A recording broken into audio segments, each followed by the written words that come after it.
السلام عليكم ورحمة الله وبركاته. كيف حالكم طيبين؟ اذكروا الله وصلوا على نبينا محمد عليه أفضل الصلاة وأتم التسليم، وأفلح من ذكر الله وصلى على نبينا محمد. وبعد، قصتنا لهذا اليوم عن العالم الآخر، عن الجن. أعوذ بكلمات الله التامات من شر ما خلق. يقول لي اللي نقل هذه القصة، يقول أنا في يوم من الأيام دخلت وادي، والوادي هذا مسكون، ودخلت فترة نهار، لكن سبحان الله حل علي الليل وحل علي الظلام، أو قبل ما يحل الظلام بمعنى صح، بدأت أسمع أصوات ناس يتكلمون، رجال يتكلمون. يقول لكن الصوت غير معلوم، والصوت قريب مني. أدور يمين يسار ما في أحد، أدور على مصدر الصوت ما ألقاه. يقول سبحان الله، قلت يمكن أنا أتوهم مع أني متأكد في صوت. راح الصوت، صار الآن صوت خطوات مشي. يقول لدرجة أن خطوات المشي هذه قريبة مني جدا جدا جدا، لدرجة أني أقول الآن بشوف الرجال قدامي هذا اللي يمشي. يقول أطالع ما في أحد، أدور ما في أحد، ما أدري إيش التفسير وقتها. يقول طلعت برا الوادي أدور بجوار الوادي، قلت يمكن في أحد، في رجال من برا الوادي، لكن أنا حسيت أن الصوت عندي داخل الوادي. يقول والله طلعت دورت، لكن والله طلعت دورت لكن ما في أحد. أعوذ بالله من الشيطان الرجيم، ما في ولا مخلوق. يقول مشيت، وسبحان الله في يوم من الأيام أيضا جيت برجع للوادي هذا. يقول لما جيت برجع للوادي هذا قابلت رجال. الرجال هذا ما أعرفه، والغريب في الموضوع والشيء المرعب في هذا الأمر أن الرجال ذا ناداني باسمي، قال لي يا فلان. طالعت أفكر الرجال يعرفني، قال له والله رجال ما أعرفه. الرجال ذا وش عرفه باسمي؟ قلت يمكن انه سائل عني عند أحد ولا شيء من هذا القبيل. قلت له سم، وش اللي تبيه؟ من أنت؟ قال ما لك شغل فيني وما لك شغل في مين أكون أنا، لكن الظاهر أنك أنت ما تفهم. يقول الرجال يعني حسيت أن أسلوبه معي ما هو طبيعي. جيت برد له، يقول ما قدرت أرد له، لساني انربط، ما قدرت أرد له نهائيا. يقول اللهم أن الرجال قف وأعطاني ظهره وراح. يقول راح ما عاد شفته، يقول كأنه اختفى، ما أدري كيف بلمح البصر ما عاد شفته، مع المفروض أني أشوفه يمشي، بس كان يمشي فجأة اختفى، ما عاد شفت الرجال هذا. يقول برضه ما دققت، وهو صادق يوم قال الظاهر أنك أنت ما تفهم. يقول أنا فعلا فهمي أو استيعابي كأنه بطيء، يقولون نفهم يا فهيم لكن أنا ما فهمت. يقول وارجع. وفي يوم من الأيام يقول صحيت تقريبا، أنا كنت في البيت نايم، صحيت كأن أحد يصحيني آخر الليل. يقول واصحى ما في أحد. يقول وافك النافذة حق البيت ومطلع على الشارع تقريبا.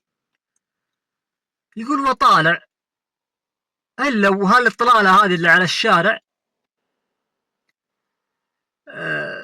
كأني شفت البس هذا أو القطو على لهجة البعض أو السنور عشان البعض يفهمها. يقول البس هذا كان يمشي طبيعي، يقول جلس لين التفت لي وجالس يطالع فيني. يقول يوم طالع فيني ما كأنه بس، كأنه آدمي. يقول أعوذ بالله من الشيطان الرجيم. قام يمشي كذا وهو يطالع فيني. تخيلوا ماشي بطريقة كذا أو كذا بمعنى أصح، وأنا من هناك من الجهة ذيك يطالع فيني كذا وهو ماشي كذا. يقول ثم يرجع ويطالع فيني نفس الاتجاه. يقول وضعه ما هو وضع بس طبيعي. يقول وأدقق فيه إلا البس ما له ظل، ما له ظل نهائيا. يقول استغربت. يقول شوي إلا والبس يمشي ماشي ما هو طبيعي. يقول كأنه زئبق سريع وكأنه يتموج يا جماعة الخير زي كذا، يعني كأنه زي الزئبق، عرفتوا؟ زي الموج، زي الزئبق وزي الموج. يقول ما كأن هذا بس له عظام أو جسد أو شيء من هذا القبيل. يقول شكله متغير. يقول شوية اللي هذا البس يمشي يركض. يقول جهة الجبل، وفي جبل قريب من البيت. يقول أطالع. العجيب في الأمر أن البس هذا أو القط هذا اخترق الجبل اختراق واختفى. يقول أنا فرقت عيوني قلت أعوذ بالله من الشيطان الرجيم، مش هذا؟ توني صاحي واخر الليل. يقول أنا في حلم ولا في علم؟ يقول يا جماعة الخير أنا ماني داري وش السالفة. يقول وأعرض نفسي على شيخ وقلت له الوضع كذا وكذا وكذا وكذا وكذا وكذا وكذا. قال شوف ابن أنا ماني راقي شرعي واعتذر عن الرقية الشرعية، لكن شوف لك راقي شرعي، أنصحك أنك تشوف لك راقي شرعي يمكن فيك شيء. يقول والله وفعلا أسأل لين لقيت لي راقي شرعي، وكلمت الراقي هذا والتقيت فيه، والحمد لله قرأ علي وقال الأذكار الرقية الشرعية علي. طبعا شوية الشيخ قال لي أنت يتبين لي أنك ما فيك شيء، لكن فيك عارض تحذير، أنت مسوي شيء. أتذكر يقول لا والله ما أنا بس رحت وادي والوادي ذا مسكون وحل عليه ظلام، وقلت له السالفة اللي صارت. قال بس هذا تراه عارض تحذير، أنت ما أصابك بس، هذه مجرد عوارض تحذير.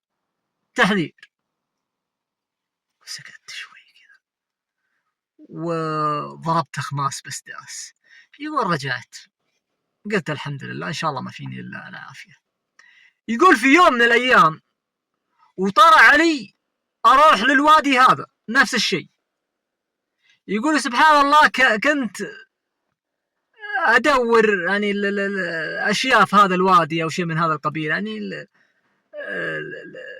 جيتي للوادي زي ما تقولون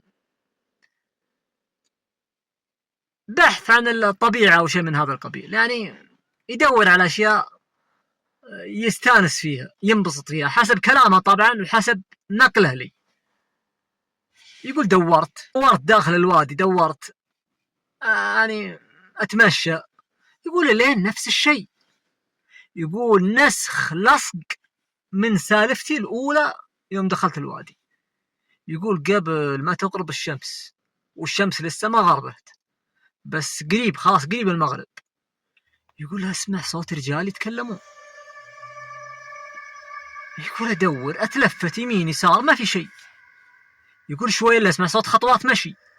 يقول يا جماعة الخير لدرجة أن خطوات المشي قريبة مني قريبة. يقول لدرجة أني الحين أقول الرجال هذا بيجيني الحين. يقول كانت جنبي زي الخشبة. يقول وامسك الخشبة قلت يمكن الرجال يبغى يهاوشني ولا يتضارب معي ولا فيه بلاء، بدافع عن نفسي باللي أقدر عليه بحيث أني ما آذيه ولا آذي نفسي، أرده مثل ما يقولون دفع اللي يسمونها اللي الضرر. يقول وأسمع صوت المشي قريب مني، طالع ما في أحد، أعوذ بالله من الشيطان الرجيم. أدور يمين يسار ما في أحد. يقول شوي إلا أسمع صوت رجال يتكلم. يقول الصوت نفس صوت الرجال اللي جاني وشفته وقال لي الظاهر انك انت ما تفهم، اللي ناداني باسمي. يقول نفس صوته، لكن يقول الان اللغة ما هي مفهومة، كأنه يكلم شخص آخر غيري يسولف معه. يقول دورت أعوذ بكلمات الله التامات من شر ما خلق. أقسم بجلال الله أن جسدك شعر الآن يا جماعة الخير، لأن في أحد يطقطق في السيارة عندي، وأنا بحاول أوجز هذه القصة واختصرها الآن وقفل. في أحد يطقطق في السيارة عندي الآن، أنا في البر برا. أعوذ بكلمات الله التامات من شر ما خلق.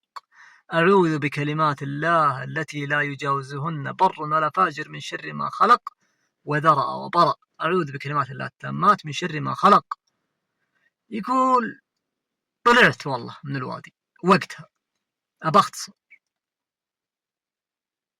جسمك شعر وفي أحد جالس يطقطق في السيارة، أبختصر.